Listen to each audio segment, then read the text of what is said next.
Durante casi 2000 años, esta colina romana ha tenido un lugar especial en el corazón de los católicos en todo el mundo. Este es el Vaticano. Cada año, millones de personas visitan sus capillas y museos. Pero ahora los llevaremos a los lugares donde los turistas no tienen acceso. Tras puertas cerradas de uno de los lugares más misteriosos y reservados del mundo. El Vaticano es la sede central de la Iglesia Católica a nivel mundial. Es donde el Papa vive y trabaja. Buenos días. Y difunde el Evangelio a más de 1.000 millones de fieles. Los llevaremos más allá de la basílica, donde el Papa vive sus momentos más íntimos, y a los rincones más oscuros que guardan los secretos de esta antigua institución. Acompáñennos en esta travesía a través de la historia, desde los huesos del primer apóstol de Jesús, ocultos durante siglos en las profundidades de las catacumbas bajo la Basílica de San Pedro, pasando por los archivos secretos del Vaticano y su relación con Abraham Lincoln y la Guerra Civil, hasta una alianza única que contribuyó a la caída del comunismo. Durante 20 siglos, el Vaticano ha estado relacionado con casi todos los acontecimientos históricos importantes. Les presentamos al Vaticano que no conocen.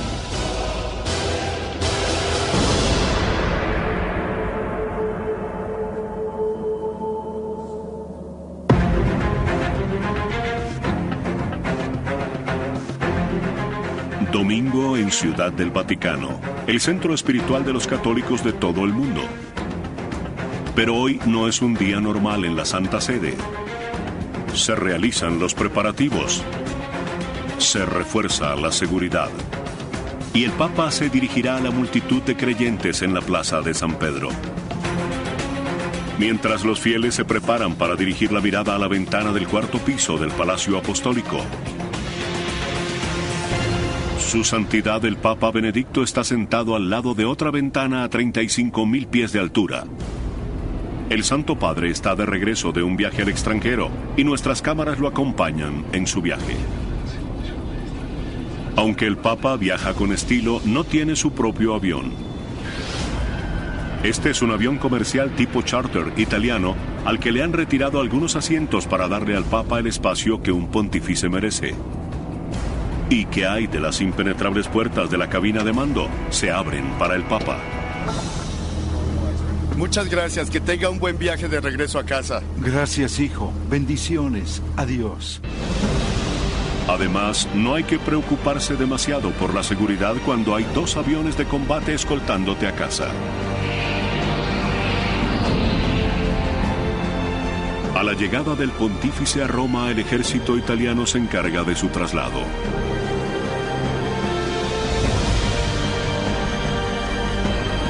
Vuelan por encima del tráfico de Roma hasta su hogar en el Vaticano. Mientras su santidad está en camino, los secretarios personales del Papa Benedicto, Georg y Miroslav, se preparan para su llegada.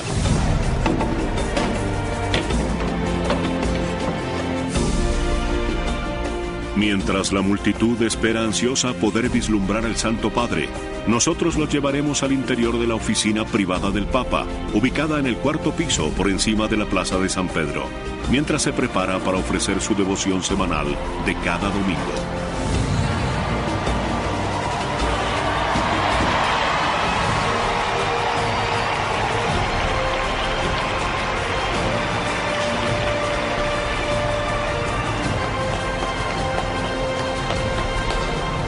Queridos hermanos y hermanas, la lectura del Evangelio de este domingo es una bella tradición, aunque es muy difícil ver al Papa desde abajo en la plaza. Solo se observa una pequeña figura vestida de blanco. Es muy conmovedor.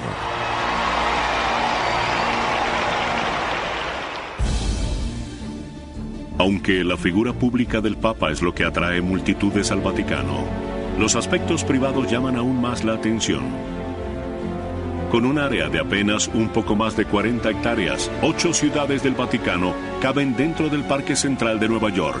Aunque es el país más pequeño del mundo, Tras sus muros se encuentran los secretos mejor guardados de la historia. Los secretos más codiciados se encuentran en los archivos secretos del Vaticano. Durante siglos, las bóvedas secretas del Vaticano han sido objeto de especulaciones y teorías conspirativas. Algunos creen que albergan valiosos objetos robados en Jerusalén durante las cruzadas. Otros alegan que contienen documentos que demuestran que el Vaticano fue condescendiente con los nazis. Y el novelista Dan Brown se hizo famoso al sugerir que en dichos archivos podría haber pruebas de que Jesús fue padre de un niño.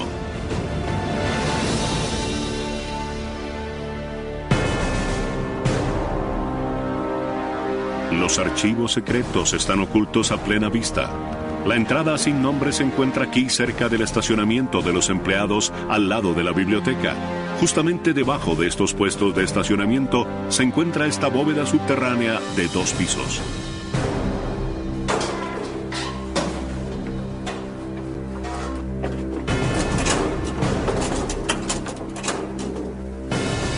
Solo los archivistas tienen acceso al interior de las bóvedas de los archivos.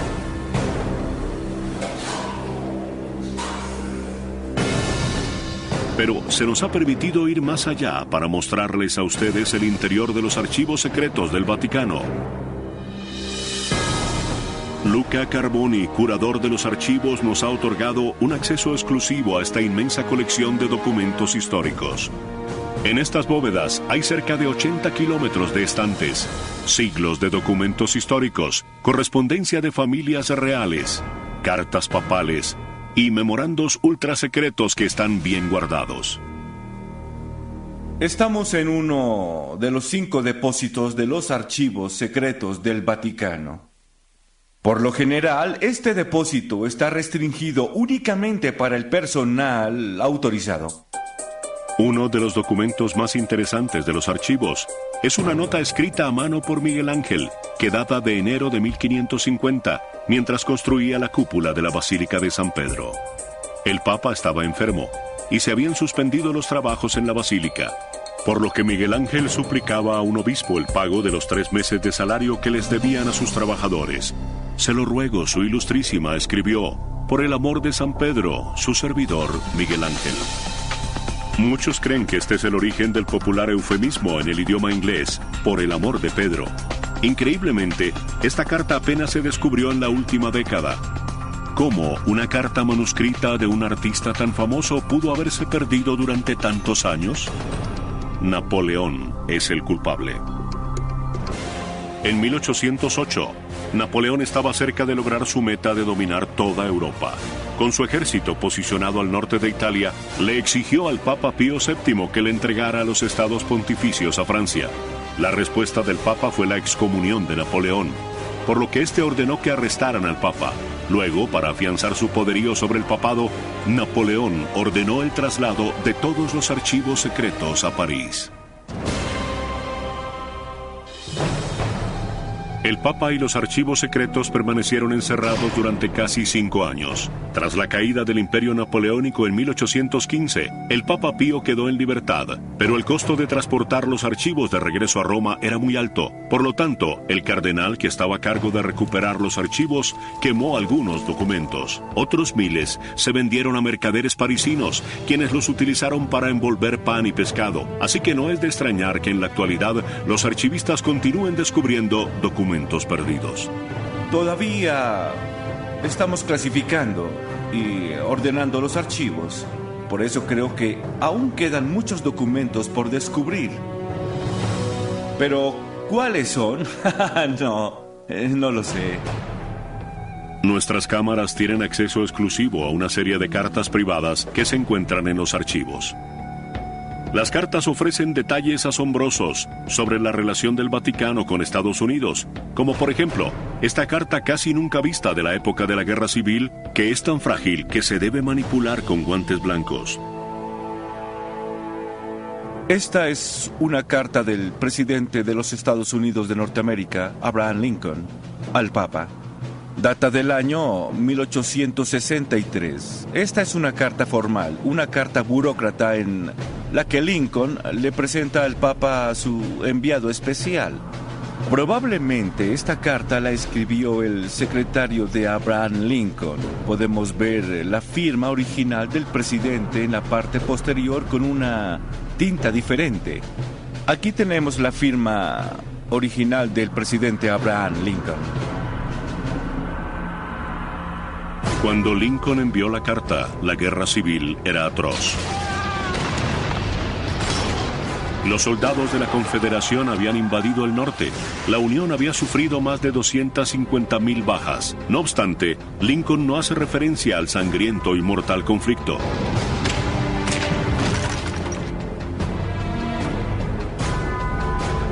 En ese mismo año, 1863, el Papa recibió otra carta del rival del presidente Lincoln. Esta carta dirigida al Papa describe vívidamente el horror de la guerra civil en curso y las desgracias que había traído a personas inocentes. El remitente, Jefferson Davis, presidente de los Estados Confederados de Norteamérica. Esta no es una carta formal o burocrática como la carta de Lincoln. Es una carta en la que Davis le escribe al Papa el horror de la guerra. Probablemente la verdadera intención de esta carta era que el Papa reconociera los Estados Confederados. Sorprendentemente, pocos meses después el Papa Pío respondió al líder de la Confederación. El Papa respondió y llamó a Davis Presidi Federatarum Americae Regionum. Esto significa presidente de los Estados Confederados. Muchos consideran que el Papa Pío reconoce a la Confederación al llamar presidente a Davis, lo que desencadena una crisis diplomática en Washington. ¿Existen otras cartas papales ocultas en estas estanterías que pudieran ofrecer detalles sobre acontecimientos históricos recientes? Quizá, pero de haberlas, nadie tiene permitido verlas todavía. Los archivos y documentos de Juan Pablo II no están disponibles para consultarlos. Los documentos personales del Papa Juan Pablo II, quien murió en 2005, estarán resguardados en esta celda hasta el 2080. Aquí se encuentran todos los archivos que se produjeron durante el periodo del pontificado de Juan Pablo II. Según establece la norma, los archivos secretos no pueden revelar ningún documento relacionado con un papa hasta 75 años después de su muerte. Los archivos personales del papa, que aún están restringidos, sumados a miles de documentos que restan por descubrir, hacen que los historiadores del mundo esperen con ansia conocer qué otras historias revelarán los archivos. La Plaza de San Pedro es la parte más conocida del Vaticano. Pero detrás de esta famosa columnata yace una nación entera creada para servir a Dios y dirigida por un hombre.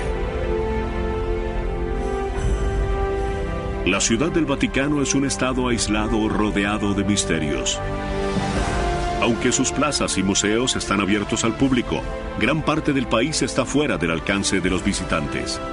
Es el hogar del Papa y sede del gobierno que dirige, la Santa Sede. Como líder, su poder es absoluto. A fin de cuentas, según la doctrina católica, viene directamente de Dios. La joya más preciada del Vaticano es la Basílica de San Pedro. Su nave cubre 2,2 hectáreas, un área mayor a la de un portaaviones. Los tesoros artísticos que se encuentran en su interior atraen a millones de visitantes cada año. Pero muy pocos de esos visitantes saben que debajo de este templo de Dios yace una ciudad de la muerte.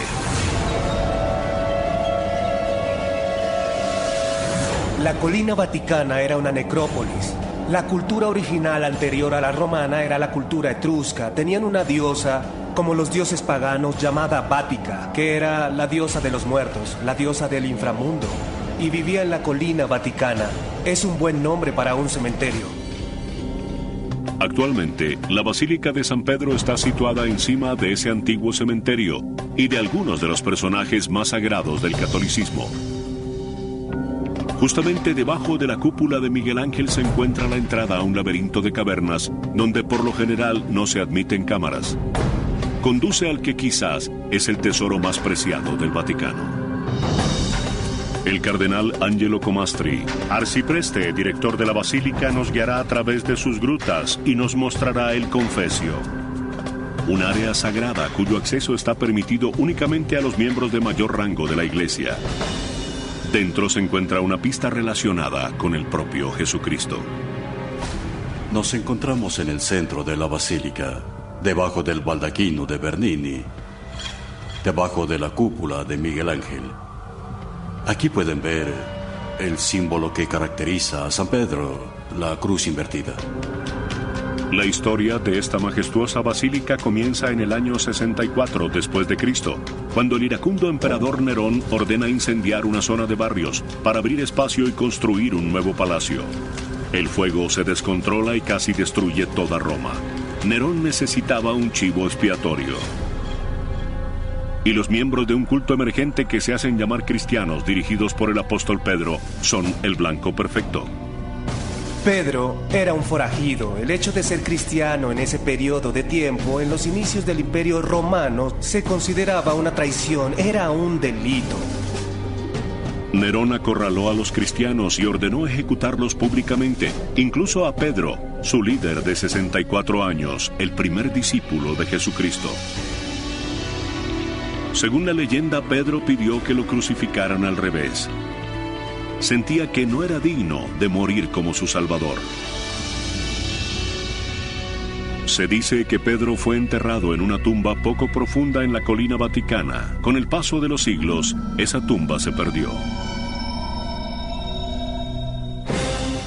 En el siglo IV, el cristianismo ya se había popularizado, tanto así que el emperador romano Constantino construye una nueva iglesia en la colina vaticana. Aunque no se sabía la ubicación exacta de la tumba de Pedro, la iglesia se construye donde los rumores indicaban que estaban sus huesos.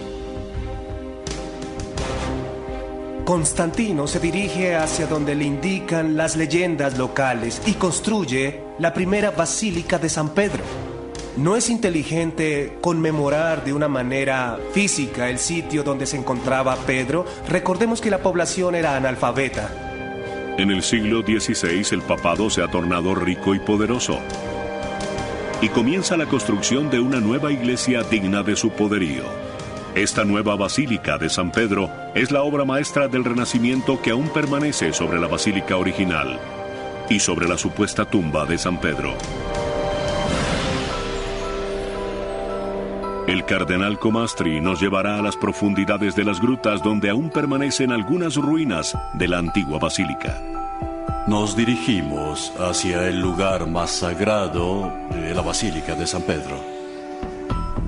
El más sagrado lugar es la Capilla Clementina, donde se encuentran el altar original y el corazón de la antigua basílica.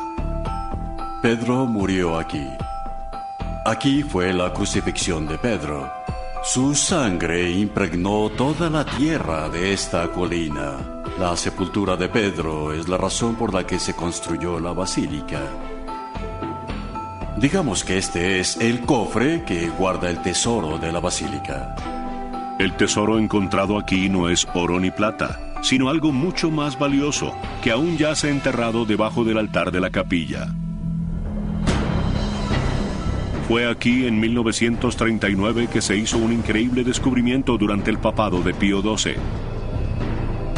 Cuando los obreros excavaban debajo del suelo de la gruta para abrir espacio para la tumba de Pío XI, comenzaron a desenterrar ladrillos antiguos con misteriosas inscripciones y luego hallaron huesos.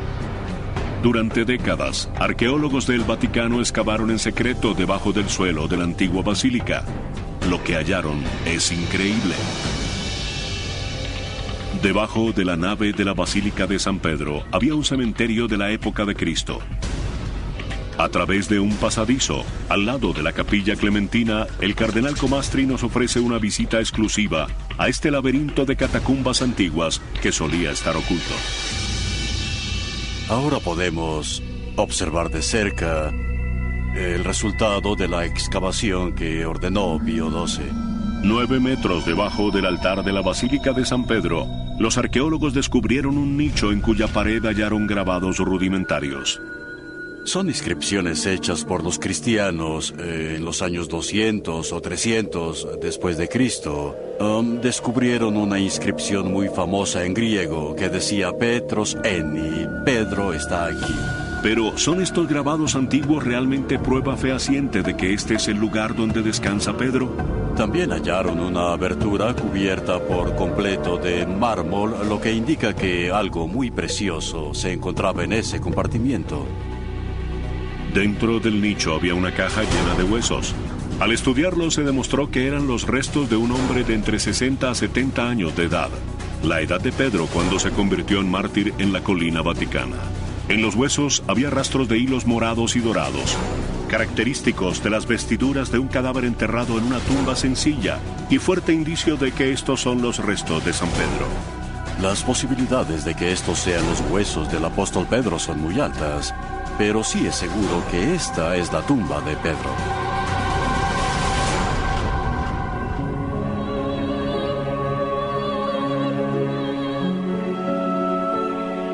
Después de visitar la sepultura del primer papa de la historia, San Pedro, el cardenal nos mostrará el lugar del descanso eterno del último Santo Padre, Juan Pablo II. Han pasado 2000 años desde la primera tumba hasta esta tumba. 2000 años de historia de la Iglesia. Cuántas tempestades, cuántas tormentas, cuántas persecuciones. Cuántas personas pensaron que la Iglesia estaba por perecer. Y la Iglesia sigue viva.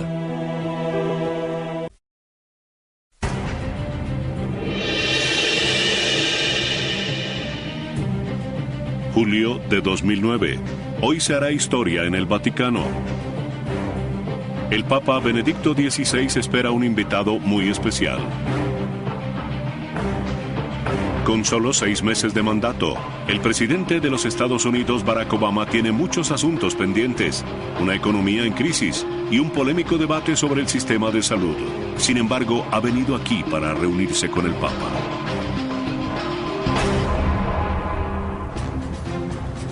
Cuando un presidente en ejercicio se reúne con el Papa, se debe cumplir un estricto protocolo. Se toman fotografías. Se intercambian obsequios. Es precioso. Creo que debemos buscarle un sitio de honor. Según la tradición del Vaticano, las mujeres deben vestir de negro y llevar velo. Pero al concluir los fastuosos actos protocolares, el presidente y el Papa se sientan a conversar seriamente. ¿Por qué los presidentes sienten la obligación de reunirse con el Papa? A fin de cuentas, Estados Unidos no mantiene relaciones diplomáticas de alto nivel con ninguna otra religión.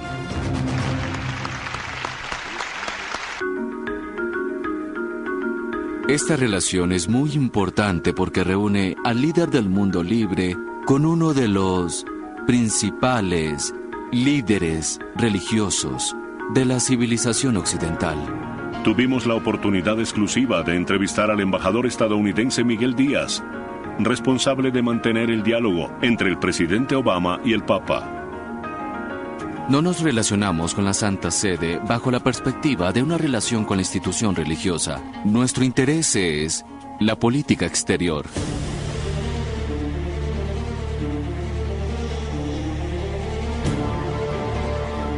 El Papa puede influir en los 1.100 millones de católicos que viven en cada esquina alrededor del mundo, y eso lo convierte en un poderoso aliado. La influencia de la Santa Sede alrededor del mundo es muy profunda. Debemos tomar en cuenta la presencia de los católicos a nivel mundial. Las ventajas de tener al Papa como aliado podrían parecer obvias en la actualidad. Pero esto no siempre ha sido así.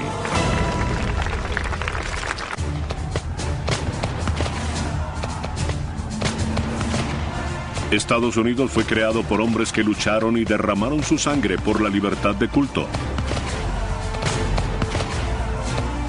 Los padres fundadores eran renuentes a relacionarse con el Vaticano.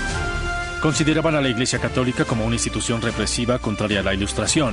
Había cierto recelo hacia el Papa. Para ellos hacía parte de una conspiración a nivel mundial para suprimir las libertades por las que estos nuevos estadounidenses habían luchado tanto. La desconfianza de Estados Unidos hacia el Vaticano continuó durante gran parte del siglo XIX. En 1850 el Papa Pío IX donó una piedra de mármol para la construcción del monumento a Washington. La noche en que llegó, una turba enfurecida anticatólica tomó la piedra papal, la destruyó y luego la arrojó al río Potomac. Con el paso de los años, la Casa Blanca se mantuvo alejada del Vaticano, recelosa del poder del Papa. Esos temores llegaron al límite en 1960, cuando John F. Kennedy se postuló a la Casa Blanca, apenas el segundo candidato católico de un partido mayoritario. Algunos electores temían que se convirtiera en un títere del Papa. Su iglesia ha declarado que tiene el privilegio, el derecho y la responsabilidad de guiar a sus miembros en diferentes aspectos de la vida, incluso en el ámbito político. No soy candidato presidencial de la Iglesia Católica. Soy candidato del Partido Demócrata y además soy católico. No hablo en nombre de mi iglesia en asuntos públicos. Y la iglesia no habla en mi nombre. Y desde luego ningún poder o amenaza de castigo lograrán obligarme a que actúe de otra manera. En las elecciones presidenciales más reñidas en más de 40 años, Kennedy vence a Nixon en las urnas. 8 meses más tarde, Camelot visita el Vaticano. Al llegar a Roma, Kennedy recibe una calurosa bienvenida.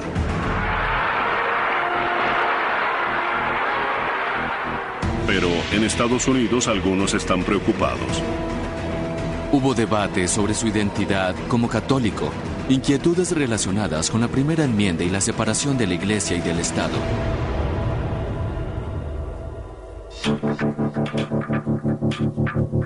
Kennedy sabe que el país tiene la mirada puesta en él.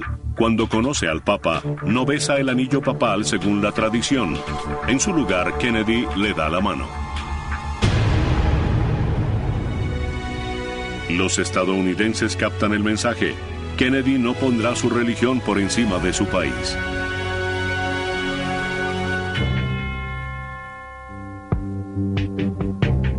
Pero Kennedy contribuye a aliviar la tensión existente entre Estados Unidos y el Vaticano. Algunos piensan que si no hubieran asesinado a John F. Kennedy, quizás su segundo mandato habría conducido a la formalización de las relaciones diplomáticas. El hecho que logra acercar a la Casa Blanca y al Vaticano es la amenaza de aniquilación nuclear.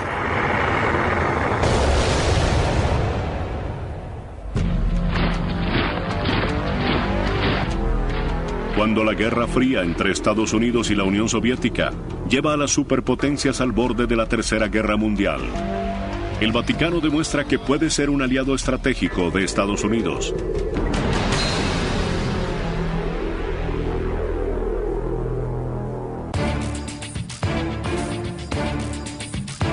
El presidente Ronald Reagan visita por primera vez al Papa Juan Pablo II en junio de 1982.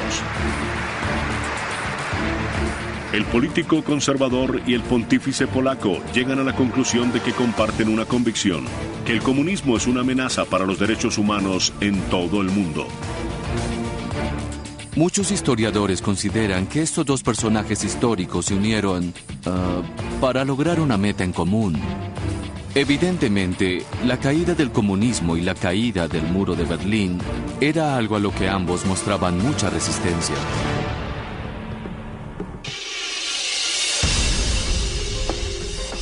Mientras Reagan intimida a los soviéticos con un arsenal de misiles, el Papa Juan Pablo se reúne en secreto con el director de la CIA.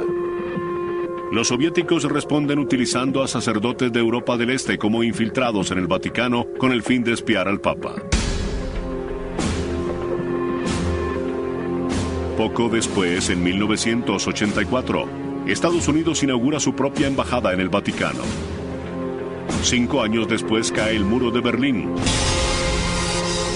Y se inicia un nuevo capítulo en la relación del Vaticano con Estados Unidos. Desde hace más de 27 años hemos mantenido relaciones diplomáticas formales. Con el paso de los años, el Vaticano ha demostrado que es una valiosa fuente de información de inteligencia. Ninguna otra organización mundial cuenta con ciudadanos que viven en casi todos los países del mundo. El Papa tiene ojos y oídos por doquier. Es por eso que esta relación es una gran oportunidad para escuchar al mundo. Es por eso que al Vaticano se le conoce como el gran puesto de escucha. La comunicación puede generar información importante en tiempos de crisis, pero también es importante en tiempos de paz y tranquilidad.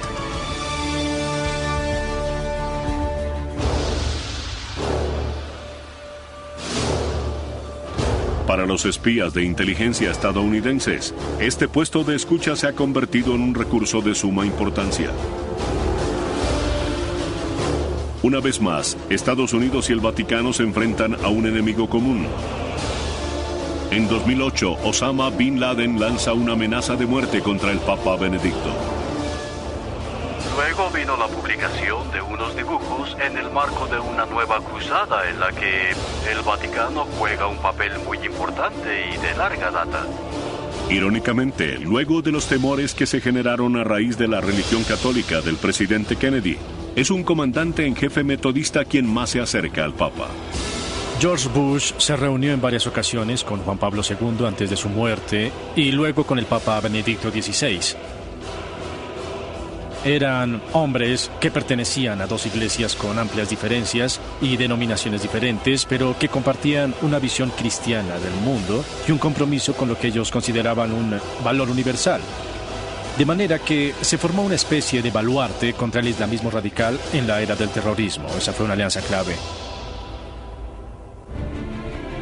El 16 de abril del año 2008, el presidente Bush fue el anfitrión de una fiesta de cumpleaños para el Papa Benedicto en el jardín de la Casa Blanca. George Bush realmente no escatimó esfuerzos. Fue una visita fabulosa. Nunca lo olvidaré. Pocos papas han celebrado su fiesta de cumpleaños en la Casa Blanca. Creo que solo uno. Es una escena que los padres fundadores nunca habrían imaginado. Una prueba de cuán lejos ha avanzado la relación entre Estados Unidos y el Vaticano.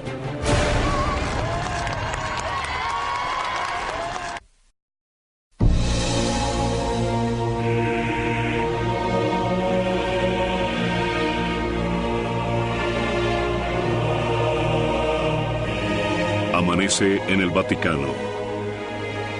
Y la Santa Sede se prepara para recibir a otros 30,000 visitantes diarios.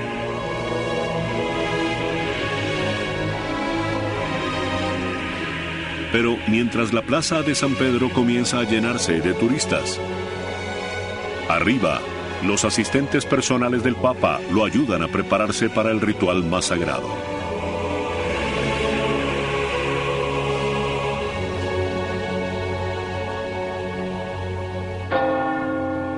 Esta es la capilla privada del Sumo Pontífice. Todos los días a las 7 de la mañana, el Santo Padre celebra una misa privada. Benedicto XVI es el 256º Papa de una sucesión de papas de casi 2000 años de antigüedad. La palabra papa no entró en uso sino varios siglos después de Cristo. Proviene del griego papa, que significa padre, y el Papa es el Santo Padre. Es una denominación de honor. Él es el vicario de Cristo, el representante de Cristo en la tierra.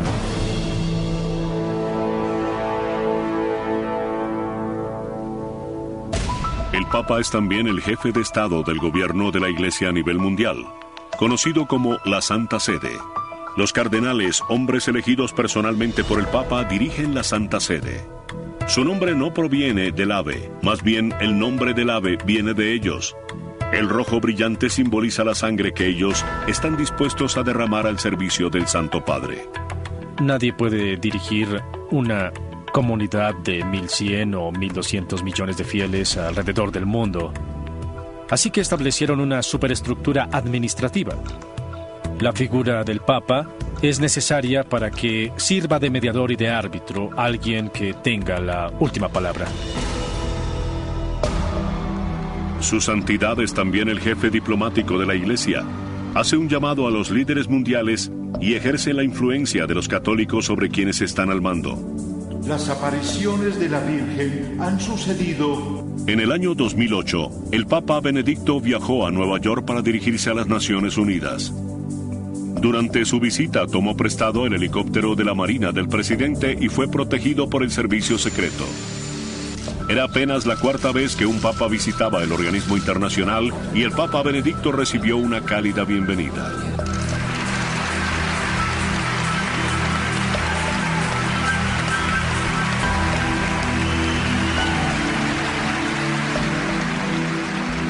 El pontífice también difunde el Evangelio a los 1.100 millones de católicos en todo el mundo.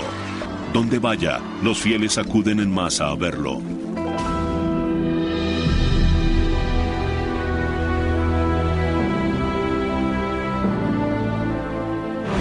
En ocasiones más sombrías, como la visita a la zona cero con los socorristas, su sola presencia sagrada trae consuelo.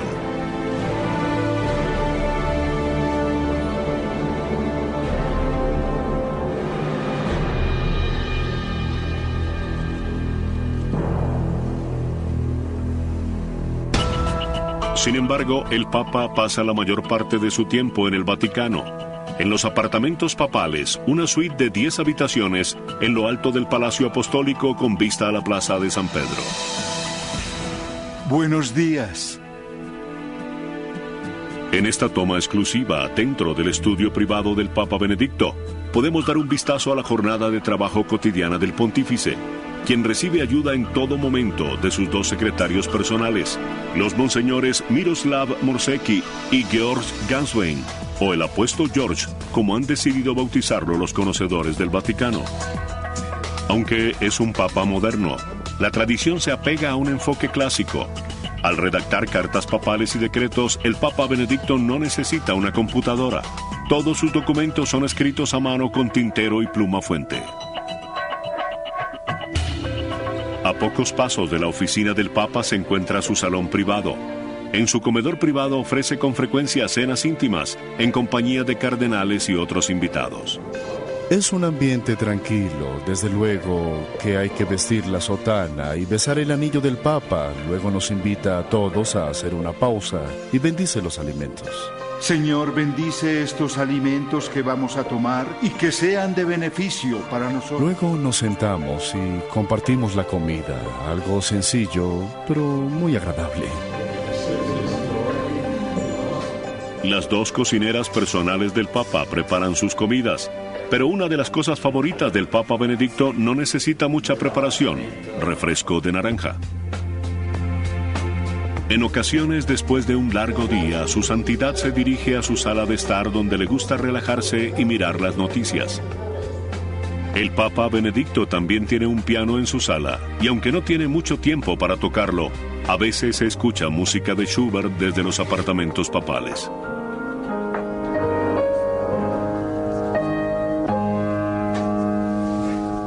Quizás la habitación más impresionante del Papa sea un amplio armario denominado la sacristía. En su interior se encuentran algunos de los tesoros más valiosos del catolicismo que han heredado los papas durante siglos. El hermano Edward Delling es un monje agustiniano que nos otorga un acceso especial a esta invaluable colección. Esto no es un museo, es un tesoro, donde se conservan los objetos más preciados del Papa. El Papa actual todavía utiliza algunos de estos artículos. Según la tradición de varios siglos de antigüedad, él y otros dos monjes están a cargo de cuidar las vestiduras, mitras y otros accesorios del Papa. Increíblemente, la única responsabilidad terrenal de estos monjes es cuidar estos preciosos objetos. Por aquí tenemos las diferentes mitras. Esta la utilizó el Papa Juan Pablo II. Estos son los anillos que utilizaron varios papas. Luego tenemos las cruces pectorales que, por lo general, el Papa se pone encima. Aquí se guarda el bastón del Papa, denominado báculo. El Papa Benedicto lo utiliza en las procesiones más importantes. No es para caminar, es el símbolo de su autoridad y de su poder espiritual. Detrás de algunas de estas puertas no hay armarios. Son pasadizos secretos que conducen a habitaciones donde se encuentran algunos de los objetos más valiosos de la colección. Son objetos que los papas han coleccionado durante siglos. La mayoría de los tesoros del Vaticano provienen de la época del Renacimiento, el auge del poderío de la Iglesia y de su corrupción. El papado se convierte en un juguete para las familias pudientes de toda Italia. Esas familias comienzan a ganar poder y cuando lo consiguen tienen tanto dinero que ambicionan obtener más poder a un nivel superior. El papado se convierte en la joya más codiciada. ¿Qué más querría una madre o un padre para su hijo que verlo convertido en papa? Una de esas familias era la de los Borgia. En 1492 el cardenal Rodrigo Borgia se convierte en el Papa Alejandro VI. Su familia sobornó a los cardenales con grandes cantidades de plata para que lo eligieran. Una vez convertido en papa, envenena a sus rivales cardenales y luego acepta sobornos para sustituir sus puestos. Es cierto que hubo papas que no fueron muy santos en realidad. La corrupción comenzó con personas que ambicionaban obtener poderes secular. Lamentablemente, esa no fue una buena época en la historia de la Iglesia. Estos papas vivían como reyes, eran corruptos, viciosos, hacían fiestas extravagantes y construyeron suntuosos palacios para ellos. Comparado con ellos, Paris Hilton luciría como una indigente. Estos horribles papas, estos papas terribles y nefastos, fueron los que crearon los objetos que las multitudes de peregrinos acuden a ver hoy en el Vaticano. Es una verdadera ironía.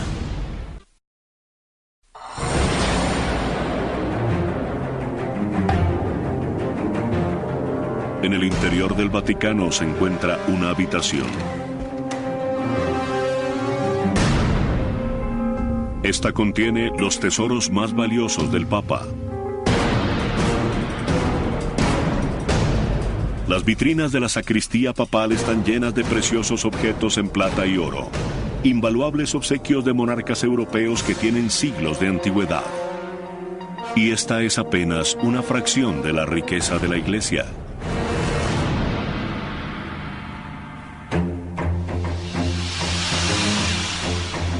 Tomen en cuenta los tesoros sagrados que están dentro de la Basílica de San Pedro, o las miles de irreemplazables obras de arte en el interior de los museos del Vaticano. Los objetos que se exhiben en el Vaticano son apenas la mitad de lo que había. Reyes y generales, así como bárbaros, saquearon objetos en el transcurso de los siglos. Imaginen si estuviera todo. Solo la Capilla Sixtina tiene un valor estimado de $800 millones. Estos tesoros visibles nos hacen preguntarnos a cuánto asciende la riqueza del Vaticano. La respuesta es complicada.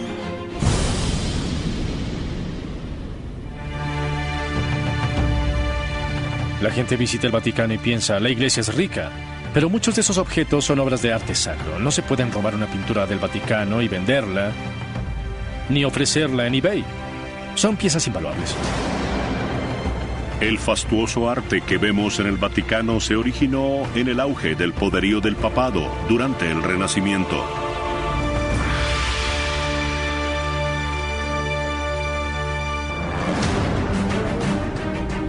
En el siglo XVI, el Papa es como un rey. Gobierna sobre un amplio territorio denominado los Estados Pontificios. Es el mayor terrateniente de Italia. De esta manera el papado deja de lado su autoridad espiritual para convertirse en una autoridad terrenal. Los papas recaudan impuestos, utilizan ejércitos para confiscar las riquezas de sus enemigos y acumulan fortunas imponiendo su autoridad como reyes. Las riquezas que acumulan les permiten crear los monumentos más apreciados del Vaticano. La Basílica de San Pedro, el techo de la Capilla Sixtina, las estancias de Rafael e incluso el Palacio Apostólico, todos creados durante el siglo XVI por estos papas pudientes. Desde luego, todo eso fue arrasado en el siglo XIX.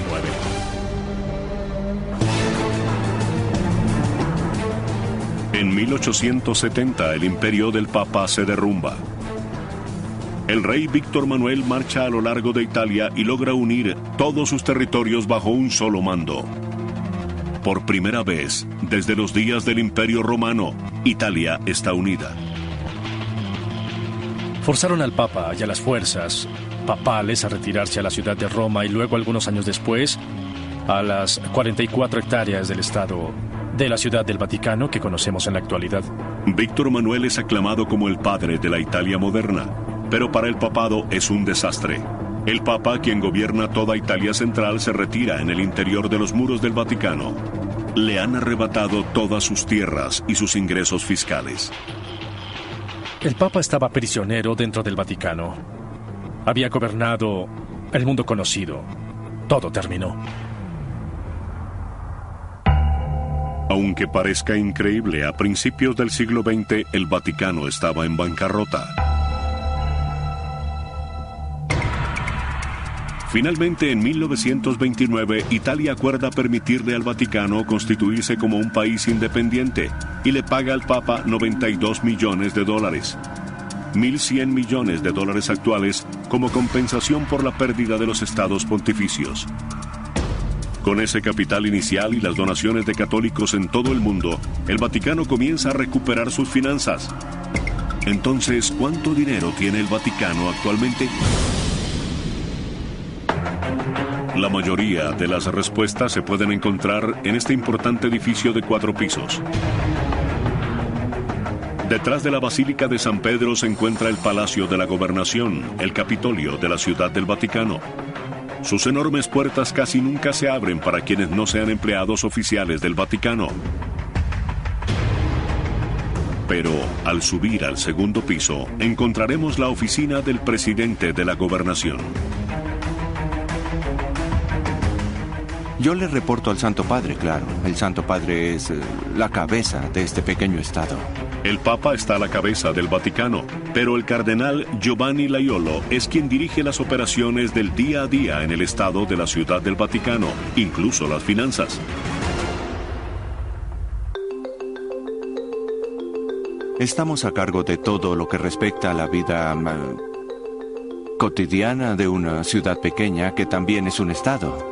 Somos responsables de la seguridad, respondemos por el orden en el país, del tráfico, y también velamos por los museos. Sin embargo, según las cifras del presupuesto del cardenal, la Ciudad del Vaticano no percibe muchos ingresos. Nuestros ingresos provienen de la boletería de los museos del Vaticano, de 2 pequeñas tiendas que tenemos para nuestros empleados y de la emisión de estampillas y monedas de euro. Eso es todo. Ni siquiera se recaudan impuestos. No hay impuestos. El estado de la Ciudad del Vaticano es el país más feliz del mundo en ese sentido.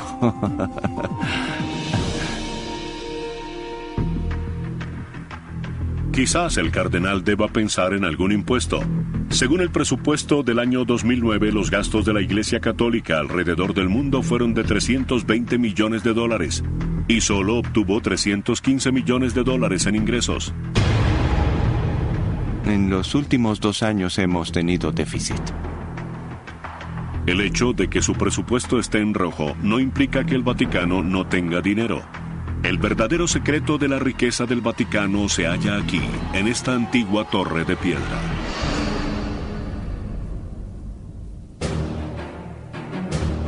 Es la sede de una de las instituciones financieras más reservadas del mundo, el Instituto para las Obras de Religión, mejor conocido como el Banco del Vaticano.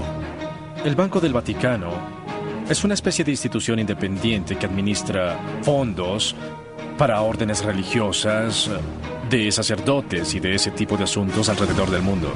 Los ahorradores del banco son empleados e institutos del Vaticano, así como otras organizaciones católicas.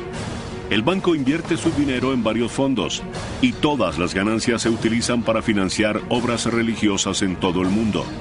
El capital que maneja el Banco del Vaticano es un secreto bien guardado. Nadie sabe cuántos miles de millones de dólares están depositados en el Banco del Vaticano. En 1994, un funcionario del banco reveló que había alrededor de $4.000 millones en depósitos y quizá otros 1.000 millones en capital circulante. Pero son meras conjeturas.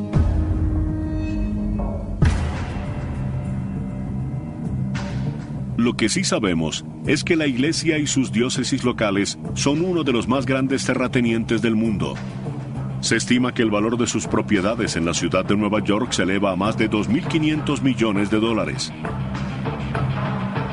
En Roma, el terreno que ocupa el Vaticano está valorado en alrededor de 1.500 millones de dólares.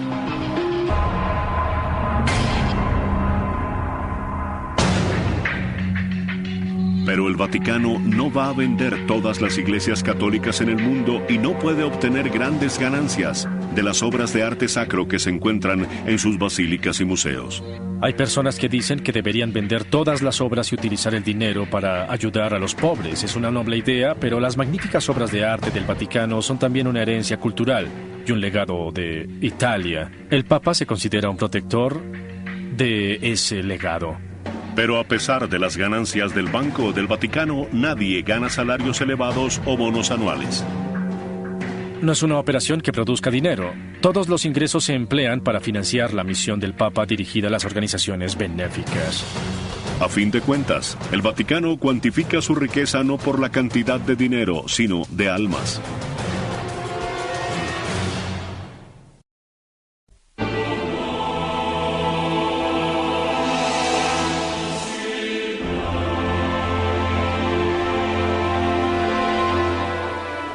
Entre los miles de adoquines de granito en la plaza de San Pedro se halla una única losa blanca.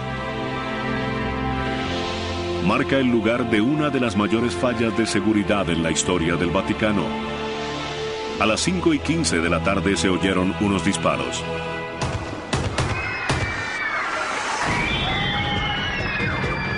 Le han disparado al Papa Juan Pablo II 4 veces a corta distancia. En un hospital cercano, los médicos lo operan durante 5 horas.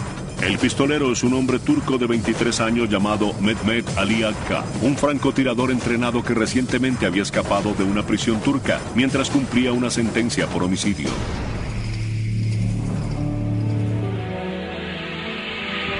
Miles de fieles seguidores del Papa Juan Pablo II se reúnen en la Plaza de San Pedro en una emotiva vigilia para esperar noticias sobre el destino de su líder espiritual. Era como el fin del mundo, no saber si viviría o no. Fue un momento muy, pero muy difícil.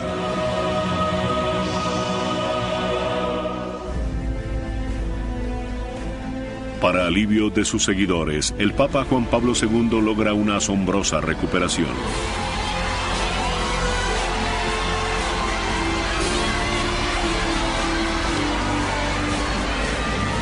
Pero para quienes protegen al Papa, nada volverá a ser igual. El atentado en el Vaticano obliga a implementar reformas drásticas de seguridad. Más adelante, en ese mismo año, el Vaticano implementa una nueva medida de seguridad que fascina al público. Se trata del Papamóvil.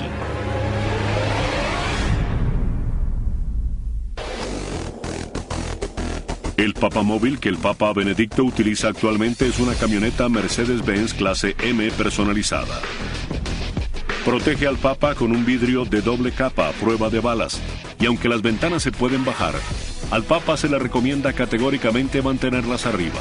Está equipado con un blindaje de 5 centímetros de espesor y una carrocería a prueba de explosiones. El vidrio a prueba de balas está diseñado para detener proyectiles de alto calibre.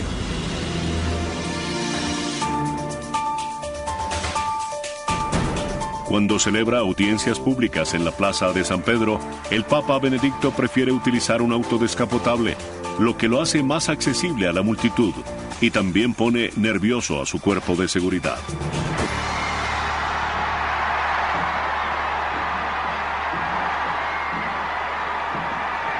Esta notable vista desde la parte posterior de la cabeza del Papa muestra lo vulnerable que es.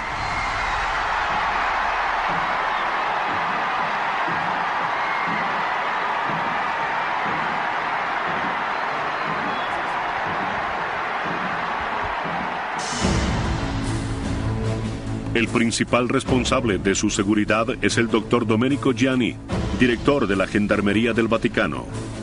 El cuerpo de la Gendarmería es la policía del Estado del Vaticano y está a cargo de todos los asuntos relativos a la seguridad.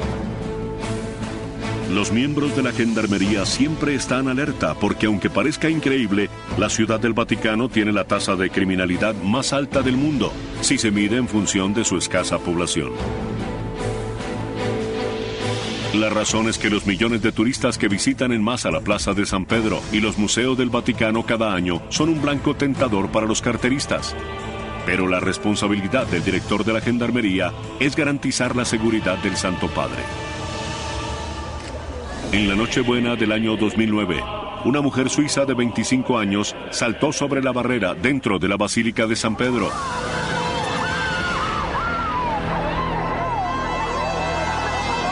La atacante logró alar al Papa Benedicto hacia el piso de mármol de la basílica, pero gracias a su equipo de seguridad el Papa salió ileso. Al estar expuesto a ataques como estos y amenazas contra su vida donde quiera que vaya, un cuerpo de seguridad vestido de civil parecido al Servicio Secreto de Estados Unidos acompaña al Santo Padre. Pero los gendarmes no son los únicos que protegen a su santidad. Una orden militar de élite ha defendido a los papas durante siglos.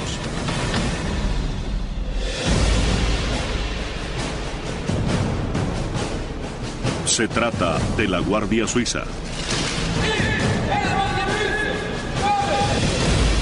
La Guardia Suiza está al servicio exclusivo del Papa como sus protectores personales. Sus 135 miembros son efectivamente suizos. Y todos han recibido entrenamiento militar en el ejército suizo.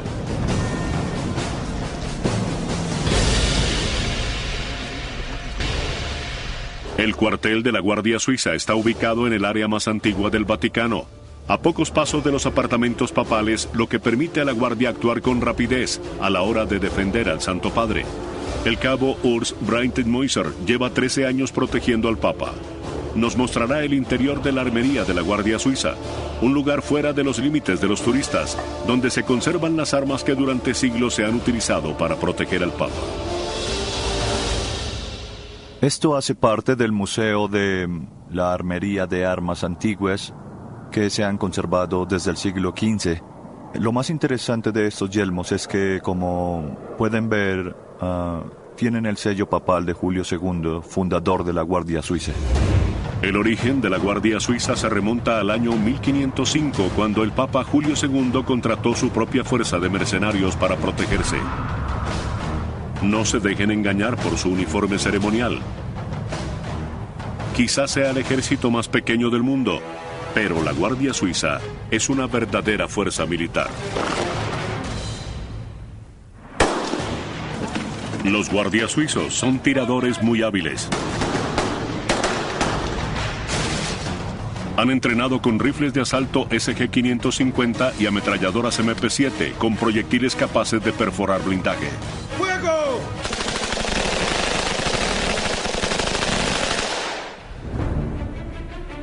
El 6 de mayo de cada año, la Guardia celebra una ceremonia muy especial donde no se permite la entrada al público. Es un ritual sagrado, pues el Papa juramenta a los nuevos miembros de la Guardia Suiza. La primera vez que estuve cerca del Santo Padre, sentí una gran emoción al poder saludarlo. Fue algo increíble.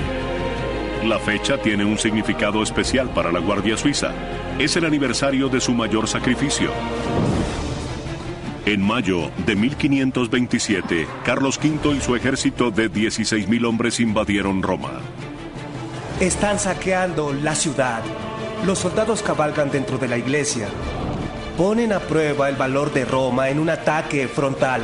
¿Es posible que el papado esté al borde del abismo? Superados en número y enfrentados a una muerte segura, 147 guardias suizos se mantuvieron firmes en las escaleras de la Basílica de San Pedro mientras saqueaban la antigua ciudad. Fueron masacrados, pero su misión fue un éxito. Mientras daban su vida por el Santo Padre, un destacamento de guardias escoltó al Papa Clemente a salvo fuera del Vaticano. Tuvo que huir para salvarse. Tuvo que salir corriendo y la Guardia Suiza, esos mercenarios fueron quienes lo salvaron. Huyó a través de un pasadizo secreto desde la iglesia hasta el castillo de Sant'Angelo. El Passetto di Borgio es una ruta de escape de 804 metros de largo construido dentro de una pared en el año 852. Este pasadizo, otrora secreto, conduce desde el Vaticano hasta el castillo de Sant'Angelo, fuertemente amurallado. Desde aquí el Papa Clemente resistió contra los invasores durante 8 días antes de rendirse, pero la Guardia Suiza y el Passetto habían salvado su vida.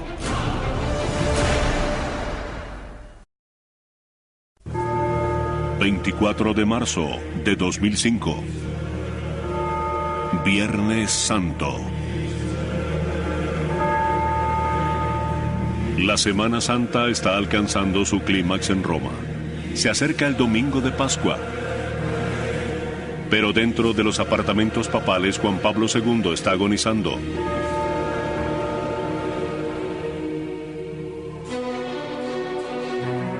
En la última estación de la tradicional procesión del Vía Crucis del Viernes Santo, en el Coliseo Romano, su imagen transmitida en vivo desde su capilla privada da la bienvenida a los fieles. No lo sabía. En lugar de ver a los fieles en su capilla privada, debió ver a los fieles que estaban en el Coliseo. Casi comienzo a llorar porque fue un momento muy conmovedor.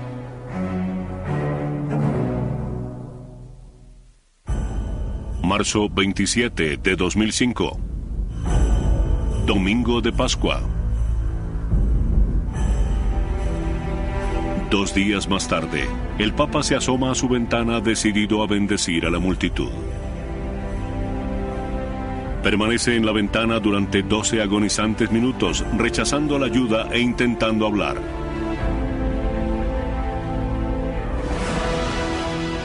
Esa sería su última aparición en público.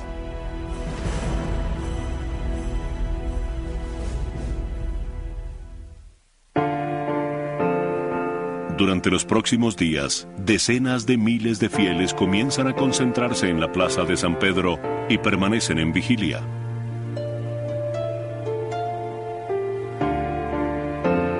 El 2 de abril, cerca de las 3:30 de la tarde, el Papa le susurra a sus 2 fieles asistentes: «Permítanme partir a la casa de mi padre». Luego cae en coma. A las 9:37 de la noche, el Papa Juan Pablo II es declarado muerto.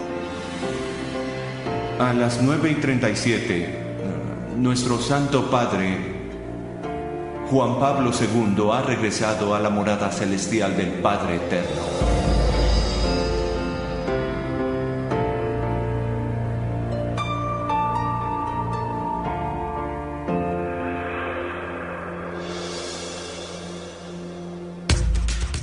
Pero a pesar de que la Iglesia está de luto, se comienzan a preparar diferentes rituales que tienen siglos de antigüedad.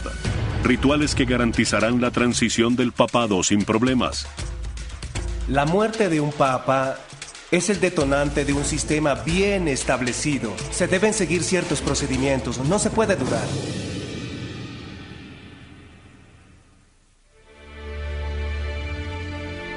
En la capilla del Papa, los más allegados y los cardenales ofrecen sus últimas oraciones junto a su cuerpo.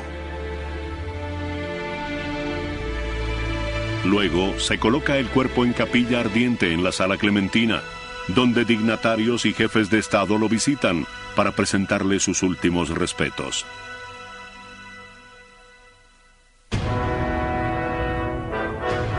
Finalmente, el cuerpo se coloca en la Basílica de San Pedro, donde el público puede llorar la pérdida de su líder.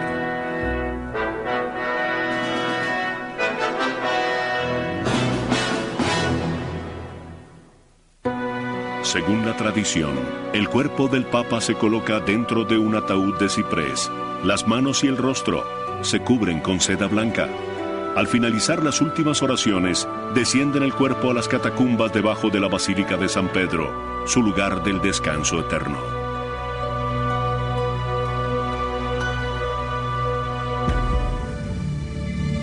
Después del funeral, prosiguen 9 días de duelo denominados el novenario. Una de las razones de este retraso es asegurarse de que todos los cardenales de la Iglesia tengan tiempo suficiente para regresar a Roma. Deben regresar para cumplir con uno de sus deberes más sagrados, elegir el próximo sumo pontífice.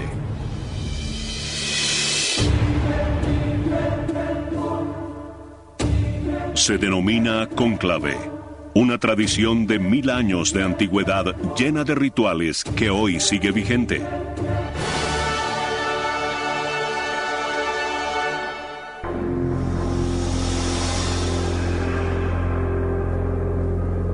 En esta histórica toma del cónclave más reciente en la Capilla Sixtina, los cardenales colocan la mano sobre la Biblia y juran mantener en secreto el procedimiento.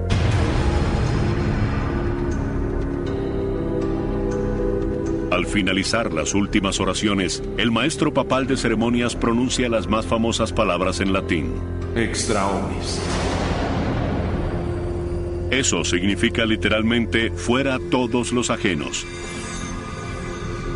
El término cónclave proviene del latín cum clavis, bajo llave. Los cardenales se encierran bajo la mirada vigilante de las figuras del mural de Miguel Ángel, El Juicio Final.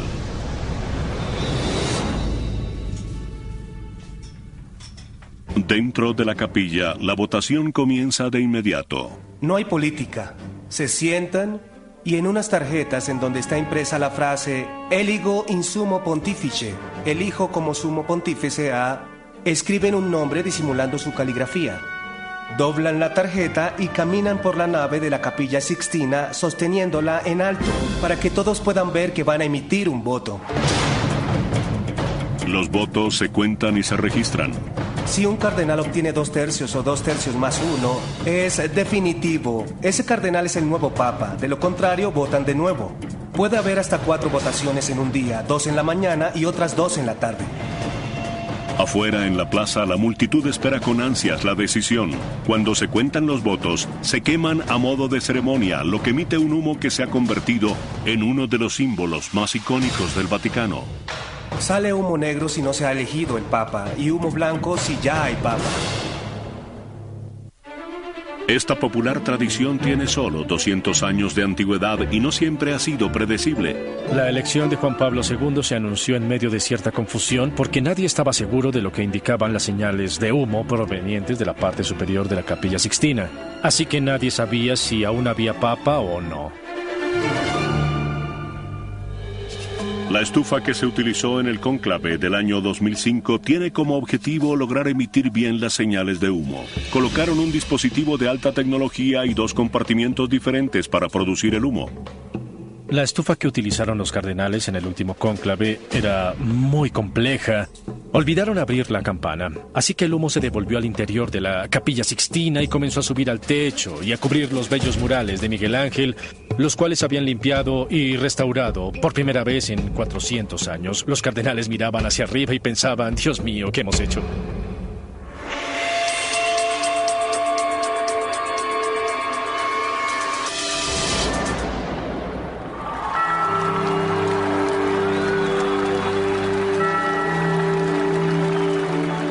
Mientras la multitud espera impaciente por conocerlo, el nuevo papa se retira a una pequeña habitación cerca de la capilla, donde lo visten con sus nuevas vestiduras blancas.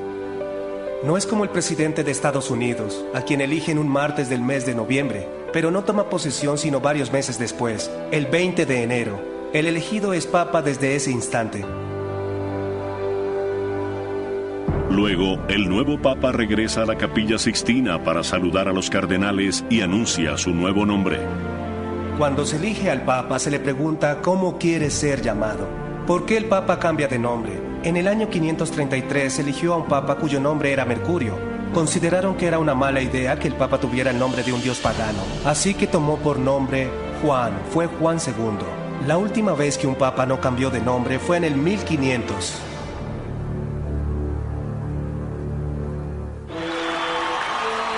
Al fin, la multitud se ve recompensada por su paciencia. El cardenal de 78 años, Joseph Ratzinger, se ha convertido en el Papa Benedicto XVI, un líder mundial, dirigente de una iglesia a nivel mundial con más de 1.000 millones de fieles.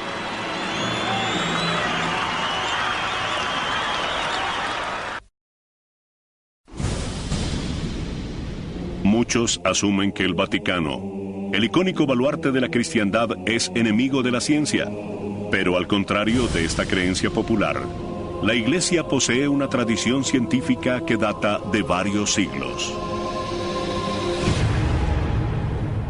Sobre los largos corredores de los museos del Vaticano, se eleva esta torre cuadrada, lejos de los límites de los turistas, pero en su interior se encuentra una de las habitaciones más interesantes del Vaticano.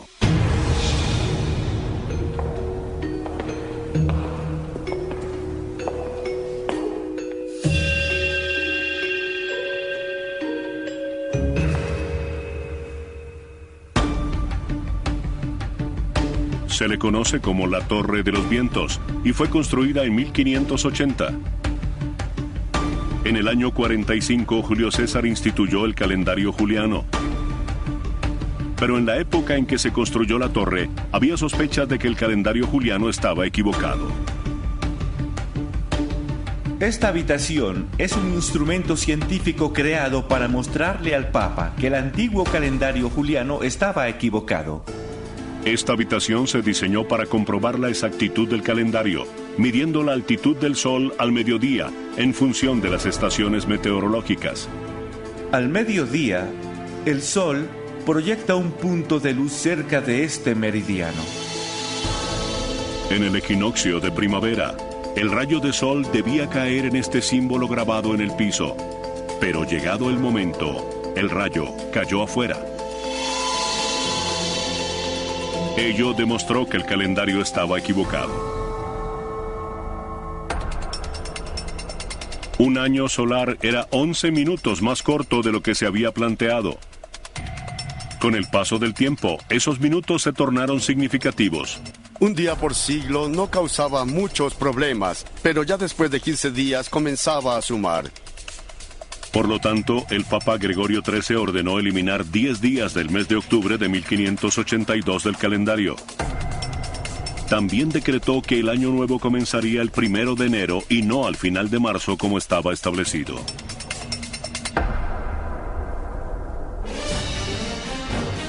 Las colonias protestantes estadounidenses tardaron en adoptar el nuevo sistema del Papa y utilizaron el antiguo calendario durante los siguientes 200 años, por lo que continuaron celebrando el Año Nuevo al final de marzo. Los estadounidenses eran considerados tontos y es probable que esa sea la razón por la que el 1 de abril se le conoce como el Día de los Tontos de Abril. Durante los siglos XVII y XVIII, la Iglesia estaba a la vanguardia de los descubrimientos científicos. La mayoría de los científicos europeos vivían en monasterios. Quienes estudiaban las ciencias realmente eran los nobles, los médicos y los clérigos. ¿Cómo se le llama a la recopilación de datos? Trabajo clerical. ¿Por qué se llama así? Porque lo realizaban los clérigos. Pero fue justamente en este periodo de exploración científica que la Iglesia ganó la reputación de ser enemiga de la ciencia. Las personas utilizan el ejemplo de Galileo para alegar que la Iglesia está contra la ciencia. Galileo Galilei, conocido actualmente como el padre de la ciencia moderna, era un físico, astrónomo y matemático italiano del siglo XVII. Inspirado en las teorías de Copérnico, descubrió pruebas de que la Tierra en realidad giraba alrededor del Sol. La idea de que la Tierra giraba en torno al Sol y no al contrario, como se había pensado hasta ahora, infundió mucho miedo. El Vaticano no estaba preparado para aceptar ese hecho. Detrás de la decisión del juicio y la sentencia de Galileo había mucho temor y también era una cuestión de autoridad. No les gustó que Galileo les demostrara que estaban equivocados y que no hubiera cómo negarlo. Así que dijeron, sí podemos negarlo porque no es un hecho hasta que nosotros digamos que lo es. Compareció ante la Inquisición, bajo sospecha de herejía. Lo obligaron a retractarse públicamente de sus descubrimientos. Galileo fue sentenciado a arresto domiciliario, por lo que se vio obligado a mantener sus hallazgos a puerta cerrada durante el resto de su vida. El Vaticano ha progresado mucho desde la época de Galileo y ya no asume que las palabras de la Biblia sean hechos científicos. Una característica de un libro científico es que dentro de 10 años estará desactualizado. La Biblia no ha perdido vigencia, por lo tanto la Biblia no es un libro científico y no ayuda en nada a intentar convertirla en un libro científico.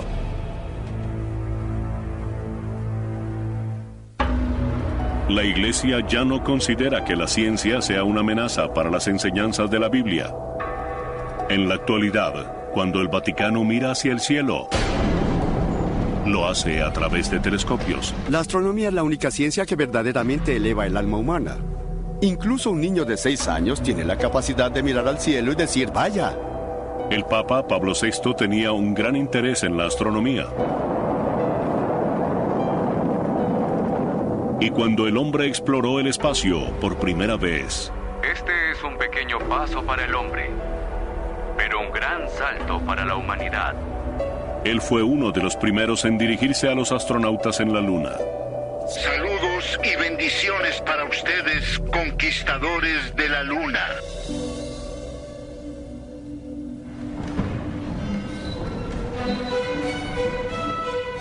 El observatorio del Vaticano se encuentra al lado de la residencia de verano del Papa en la localidad de Castel Gandolfo. Mírenlo bien porque no está en ninguna excursión. Desde aquí el Vaticano continúa su tradición de apoyar a los sacerdotes científicos. Trabajamos principalmente en proyectos científicos que la NASA u otras grandes organizaciones nunca financiarían, bien sea porque son especulativos, porque llevan mucho tiempo o porque no se puede tener un proyecto listo a tiempo para obtener un puesto vitalicio. No debemos preocuparnos por eso.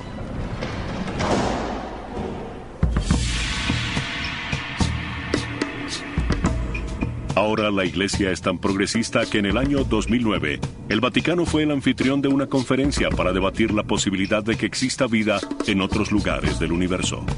Siempre nos preguntan si bautizaríamos a un extraterrestre. Yo solo lo haría si me lo pidieran. Y por lo que sabemos, el agua es un veneno para ellos. Hay que tener cuidado. La religión es la razón por la cual soy científico. La importancia de plantearnos preguntas como si existen los extraterrestres o si las computadoras serán inteligentes, no se trata de encontrar la respuesta. No lo sabemos. Pero eso nos obliga a reflexionar sobre ello más profundamente, porque la religión y la ciencia tienen sin duda un punto en común y es el ser humano, que estudia la ciencia y tiene una religión. En la actualidad el Papa es una celebridad mundial. Donde quiera que vaya, multitudes de personas le dan la bienvenida. Bien sea por un profundo sentimiento de fe o por mera curiosidad. Pero al Papa no le interesa la fama, solo tiene un objetivo en mente.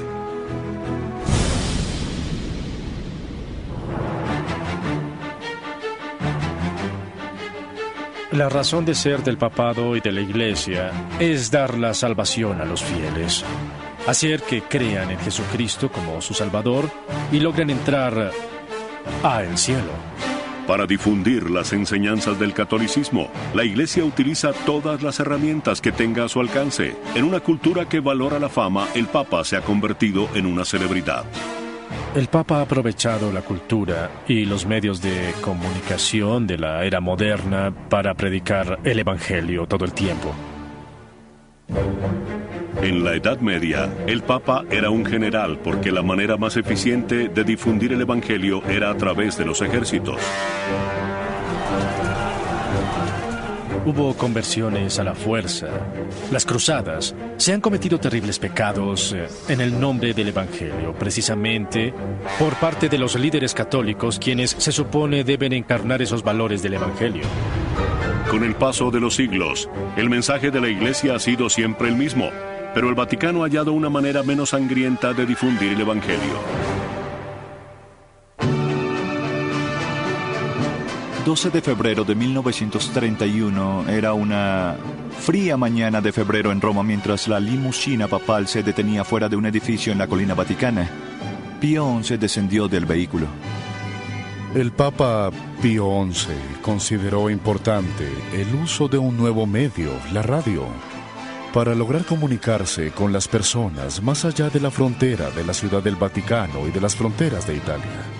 Él fue el único que llamó al ganador del Premio Nobel de Física, Guglielmo Marconi, para que le instalara una estación de radio. Olvidamos lo importante que fue Marconi en 1929. Él fue el Bill Gates de la tecnología, él fue el Graham Bell de la tecnología. Recibió una llamada del Papa Pío XI y este le dijo: he oído hablar del nuevo invento. No entiendo cómo funcionan las ondas de radio, pero sí sé cómo me pueden ayudar. Pueden hacer llegar mi mensaje a los confines de la Tierra. Marconi trabajó durante 2 años para instalar Radio Vaticano y este es el micrófono que Pío XI utilizó en la transmisión de su primer mensaje de radio. Por primera vez en la historia, los católicos alrededor del mundo podían realmente escuchar la voz del Papa. Hasta hace 150 o 200 años, la mayoría de los católicos no sabían quién era el Papa, ni siquiera su nombre. ¿Pueden imaginar entonces la emoción que significaba escuchar la voz del Papa? Eso era revolucionario.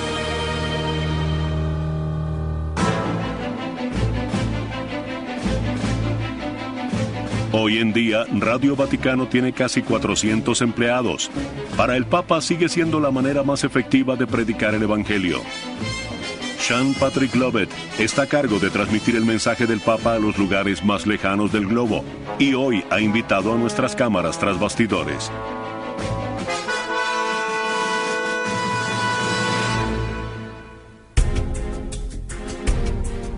Transmitimos en 40 idiomas diferentes, representamos a 90 nacionalidades diferentes, así que tenemos una especie de Naciones Unidas en miniatura aquí.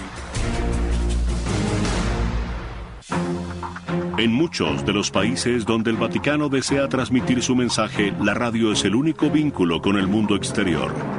Es por eso que el Vaticano invierte $25 millones al año en esta estación, cerca de la 12ª parte de todo su presupuesto. La radio es el único medio de comunicación que continúa adaptándose a las necesidades de la era moderna.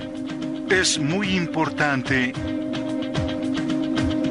La radio es el medio que el Vaticano aún utiliza para llegar más allá de las fronteras. Pero fue la televisión lo que convirtió al Papa en una celebridad. La televisión realmente ha transformado el papado. Ahora los papas son celebridades mediáticas, viajan por el mundo hacia los fieles. El Papa, en cierta manera, se ha convertido en el párroco de todos. El maestro indiscutible de los medios de comunicación fue Juan Pablo II. Las cámaras convirtieron a este carismático comunicador en uno de los papas más populares de la historia. Debido a que Juan Pablo II había sido actor, tenía el don de comunicarse con las personas utilizando habilidades teatrales sin ser dramático. La manera como se agachaba para besar el suelo, la manera como se inclinaba para besar a los enfermos. Él era un maestro de las acciones simbólicas, y esas actitudes eran perfectas para la televisión.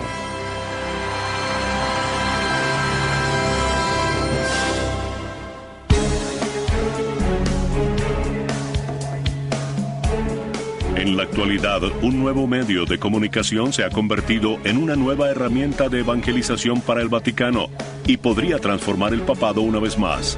Esta es la era del Vaticano cibernético.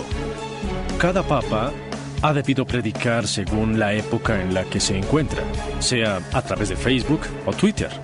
Jesús predicaba sobre las aves en el cielo y ahora tuiteamos sobre el Evangelio.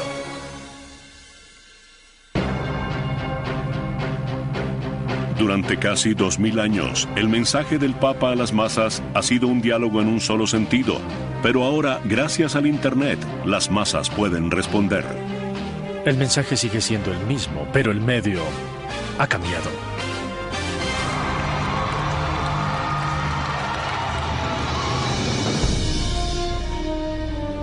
Inquebrantable en su propósito y sin embargo adaptable según la época, el Vaticano es un lugar único en la Tierra. Es una entidad espiritual y sin duda ha habido cambios en estos 2000 años, pero la Iglesia es una constante moral y doctrinal en una sociedad de culto que cambia constantemente. La Iglesia continúa viva, no por la fuerza del hombre, o por la inteligencia del hombre, o tal vez por la riqueza de la Iglesia. La Iglesia vive gracias a una garantía divina. Lo que hace especial al Vaticano es su dedicación fundamental a algo que va más allá de sí mismo.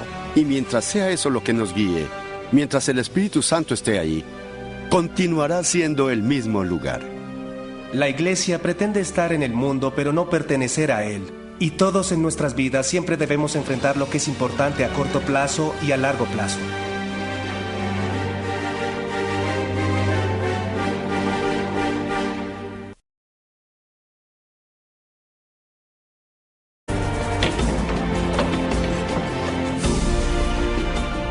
Mientras la multitud espera ansiosa poder vislumbrar al Santo Padre, nosotros los llevaremos al interior de la oficina privada del Papa, ubicada en el 4º piso por encima de la Plaza de San Pedro, mientras se prepara para ofrecer su devoción semanal de cada domingo.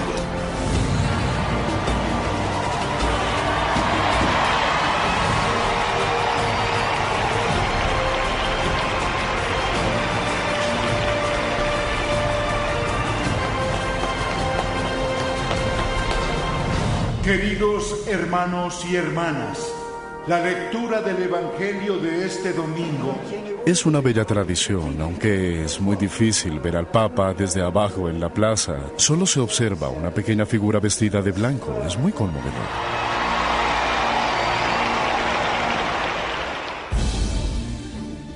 Aunque la figura pública del Papa es lo que atrae multitudes al Vaticano, los aspectos privados llaman aún más la atención. Con un área de apenas un poco más de 40 hectáreas, 8 ciudades del Vaticano caben dentro del Parque Central de Nueva York. Aunque es el país más pequeño del mundo, tras sus muros se encuentran los secretos mejor guardados de la historia. Los secretos más codiciados se encuentran en los archivos secretos del Vaticano. Durante siglos, las bóvedas secretas del Vaticano han sido objeto de especulaciones y teorías conspirativas. Algunos creen que albergan valiosos objetos robados en Jerusalén durante las cruzadas. Otros alegan que contienen documentos que demuestran que el Vaticano fue condescendiente con los nazis. Y el novelista Dan Brown se hizo famoso al sugerir que en dichos archivos podría haber pruebas de que Jesús.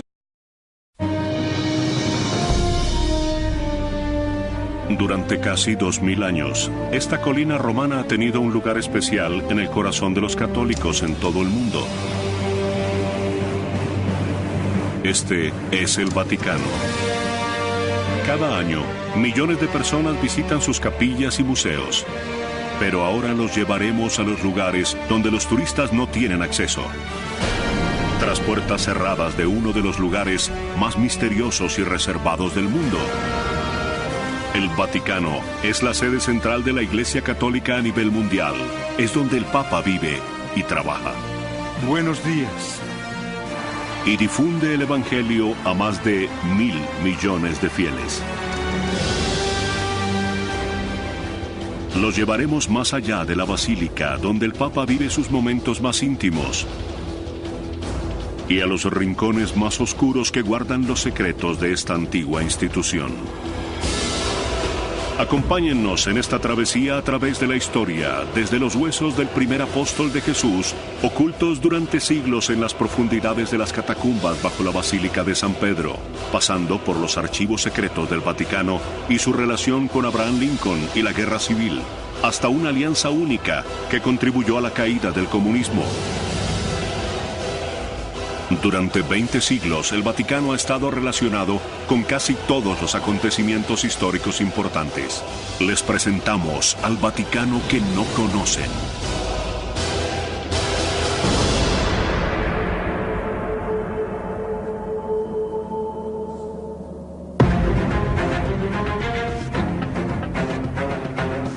De salario que les debían a sus trabajadores. Se lo ruego, su ilustrísima, escribió, por el amor de San Pedro, su servidor, Miguel Ángel. Muchos creen que este es el origen del popular eufemismo en el idioma inglés, por el amor de Pedro. Increíblemente, esta carta apenas se descubrió en la última década. ¿Cómo una carta manuscrita de un artista tan famoso pudo haberse perdido durante tantos años? Napoleón es el culpable. En 1808, Napoleón estaba cerca de lograr su meta de dominar toda Europa. Con su ejército posicionado al norte de Italia, le exigió al Papa Pío VII que le entregara los estados pontificios a Francia. La respuesta del Papa fue la excomunión de Napoleón, por lo que éste ordenó que arrestaran al Papa. Luego, para afianzar su poderío sobre el papado, Napoleón ordenó el traslado de todos los archivos secretos a París.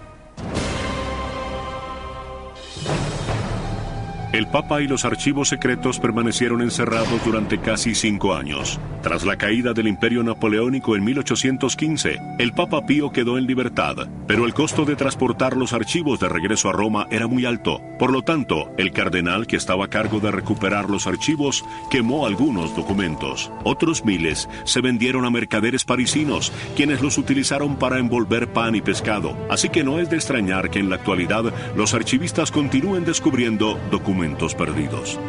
Todavía estamos clasificando y ordenando los archivos. Por eso creo que aún quedan muchos documentos por descubrir. Pero, ¿cuáles son? No lo sé. Nuestras cámaras tienen acceso exclusivo a una serie de cartas. Domingo en Ciudad del Vaticano, el centro espiritual de los católicos de todo el mundo. Pero hoy no es un día normal en la Santa Sede. Se realizan los preparativos. Se refuerza la seguridad. Y el Papa se dirigirá a la multitud de creyentes en la plaza de San Pedro. Mientras los fieles se preparan para dirigir la mirada a la ventana del 4º piso del Palacio Apostólico, Su Santidad el Papa Benedicto está sentado al lado de otra ventana a 35.000 pies de altura. El Santo Padre está de regreso de un viaje al extranjero y nuestras cámaras lo acompañan en su viaje. Aunque el Papa viaja con estilo, no tiene su propio avión. Este es un avión comercial tipo charter italiano al que le han retirado algunos asientos para darle al Papa el espacio que un pontífice merece. ¿Y qué hay de las impenetrables puertas de la cabina de mando? Se abren para el Papa. Muchas gracias, que tenga un buen viaje de regreso a casa. Gracias, hijo. Bendiciones. Adiós. Además, no hay que preocuparse demasiado por la seguridad cuando hay 2 aviones de combate escoltándote a casa. A la llegada del pontífice a Roma, el ejército italiano se encarga de su traslado.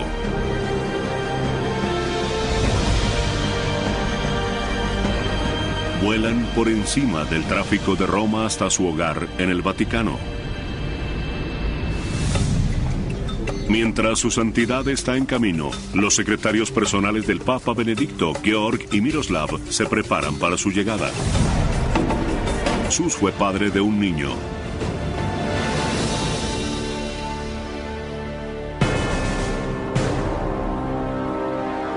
Los archivos secretos están ocultos a plena vista. La entrada sin nombre se encuentra aquí cerca del estacionamiento de los empleados al lado de la biblioteca. Justamente debajo de estos puestos de estacionamiento se encuentra esta bóveda subterránea de 2 pisos.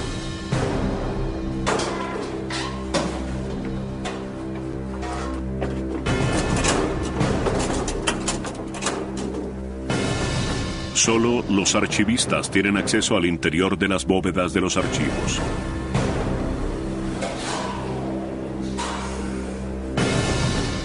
Pero se nos ha permitido ir más allá para mostrarles a ustedes el interior de los archivos secretos del Vaticano.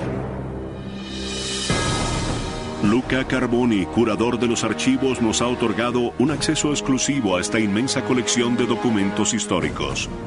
En estas bóvedas hay cerca de 80 kilómetros de estantes, siglos de documentos históricos, correspondencia de familias reales, cartas papales y memorandos ultrasecretos que están bien guardados.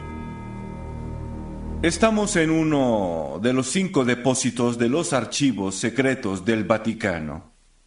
Por lo general, este depósito está restringido únicamente para el personal autorizado.